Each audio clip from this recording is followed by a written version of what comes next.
Do you need to stand up or move forward to read this? I know I would. You can.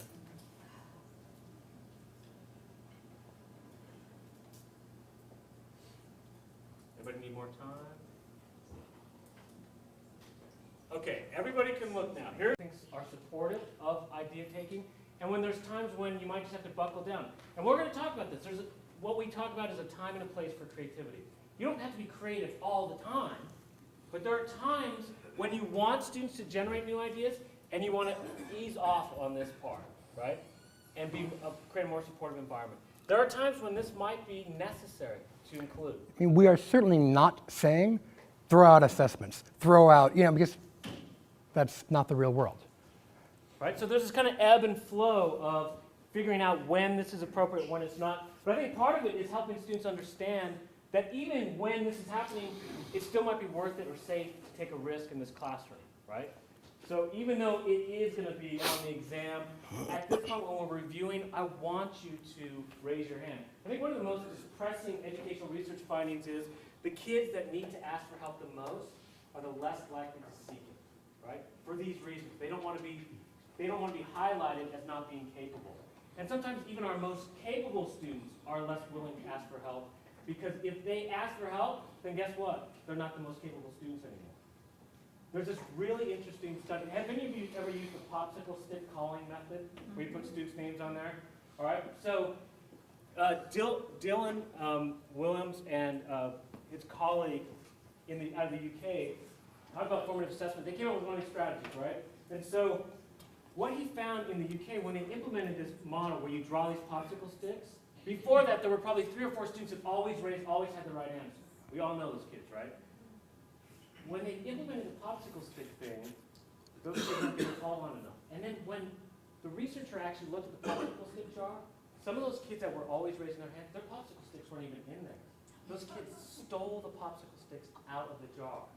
Why would they do that? They took them home and hid them. The kid that was always getting called on took out their opportunity to be called on. Why would they do that? They were maybe sharing their spotlight. Think about it in risk terms. They're afraid of failing because they always had the right answer, so what happened to them? Yeah, guess what? When they used to raise their hand, they would only raise their hand when they knew, which was probably often. But do they always know the answer? No. It might seem like they're raising their hand all the time, but they only raise it when they know what the teacher wants.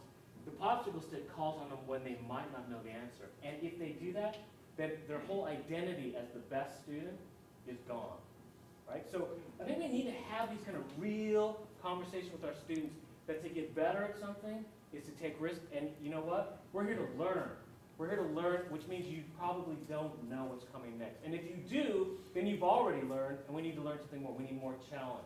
My daughter, she's now in 3rd grade, in 2nd grade, she already started feeling like, I can't do math. All my friends are doing math. They're so much better than I am. I can't do it. I just can't. I'm not a math person. And I said, well, guess what, Olivia? I bet when they go home after school, they do the math homework. You are playing with your American Girl doll. You are an expert in American Girl doll. I will hold your expertise as American Girl doll expert to any kid in your class because you've logged many hours in there.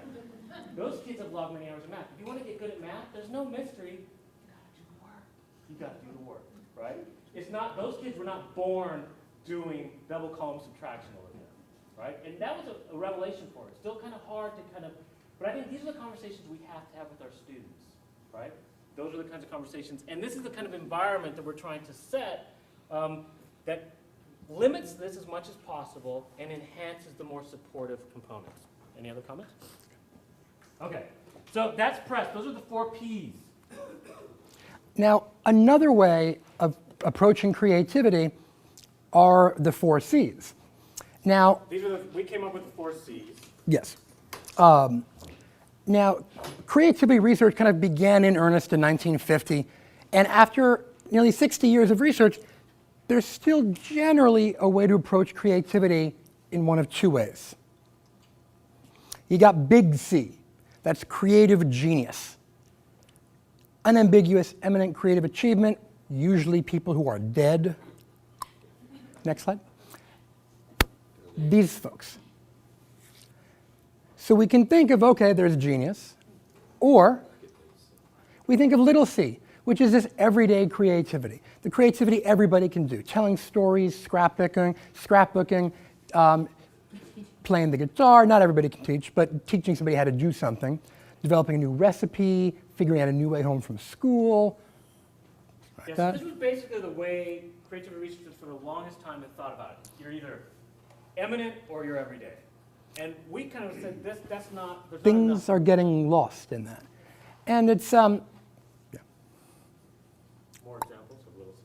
and this happens in most disciplines. So in history, for example, when you teach civil rights, usually it's either taught as the big C geniuses, and they talk about Martin Luther King, or it's little c and what happened for the everyday person. This kind of basic paradigm, you teach the brilliant folks and you teach what was happening, on the ground for the average person, is a very common dichotomy that's used. There are some problems with this. If you focus too much on big C, then you start thinking that only certain people can be creative. That, okay, you have the Mozart, you have Beethoven, well, I'm not Mozart or Beethoven, why bother? And that only big C matters. The rest of it is all kind of who cares.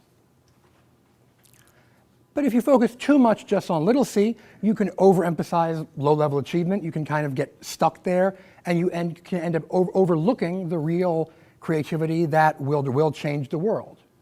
So you can't focus too much on either one. So this is where we came in and said, well, what about a kid or ourselves, who has a new idea and it's meaningful to us, and maybe only us? Isn't that creativity by definition? It meets that. It's novel, it's personally meaningful, task appropriateness in the context of our own experience. Isn't that creativity? Isn't that happening anytime somebody learns something new in the classroom? And we would argue, yes. And so we introduced this concept of what we call mini-C creativity. It's the creative experience you have that might be only recognizable to you. It's what our students have all the time. And do they have an opportunity to grow that into something more? So these are pictures.